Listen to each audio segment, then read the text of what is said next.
နိုင်ငံယူနန်ပြည်နယ်ကကော်ဖီစိုက်ပျိုးထုတ်လုပ်တဲ့လုပ်ငန်းရှင်တွေဟာမြန်မာနိုင်ငံမှာကော်ဖီလာရောက်စိုက်ပျိုးဖို့စိတ်ဝင်စားမှုရှိတယ်လို့ပင်းတရကော်ဖီအသင်းဥက္ကဋ္ဌဦးထွန်းထွန်းအေးကပြောပါတယ်။မြန်မာတရုတ်နိုင်ငံကော်ဖီစိုက်ပျိုးမှုနဲ့ပတ်သက်ပြီးသက်ဆိုင်ရာတာဝန်ရှိသူတွေနဲ့ကော်ဖီအသင်းဖွဲ့တာဝန်ရှိသူတွေကပြီးခဲ့တဲ့စက်တင်ဘာလ24ရက်ကနေ29ရက်ထိတရုတ်နိုင်ငံယူနန်ပြည်နယ်ကိုတွားရောက်ပြီးကော်ဖီစိုက်ပျိုးထုတ်လုပ်သူတွေနဲ့တွေ့ဆုံဆွေးနွေးခဲ့သလိုကော်ဖီစိုက်ပျိုးထုတ်လုပ်နေမှုတွေကိုလည်းလေ့လာခဲ့ကြတာဖြစ်ပါတယ်။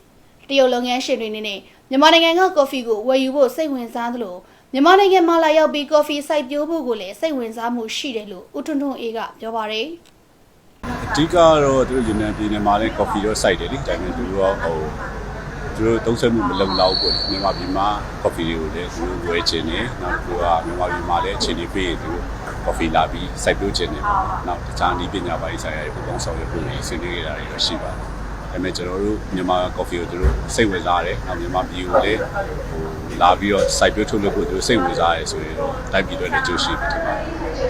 ။ဒါအပြင်မြန်မာနိုင်ငံကကိုယ်စားလှယ်အဖွဲ့အနေနဲ့ယူနန်ပြည်နယ်လင်းချမ်းမြို့ကဒုတိယမြို့တော်ဝန်နဲ့တွေ့ဆုံခဲ့ပြီးကော်ဖီစိုက်ပျိုးထုတ်လုပ်မှုနဲ့ပတ်သက်လို့ပူးပေါင်းဆောင်ရွက်နိုင်မယ့်ကိစ္စရပ်တွေကိုဆွေးနွေးခဲ့တယ်လို့သိရပါတယ်။လက်ရှိမှာတော့မြန်မာနိုင်ငံလုံးမှာကော်ဖီစိုက်ရေးကတသိန်းအထိပြည့်မီအောင်ရထားစိုက်ပျိုးနေတယ်လို့စိုက်ပျိုးရေးမွေးမြူရေးနဲ့ဆယ်မြောင်းဝန်ကြီးဌာနစိုက်ပျိုးရေးဦးစီးဌာနကနေသိရပါတယ်ရှင်။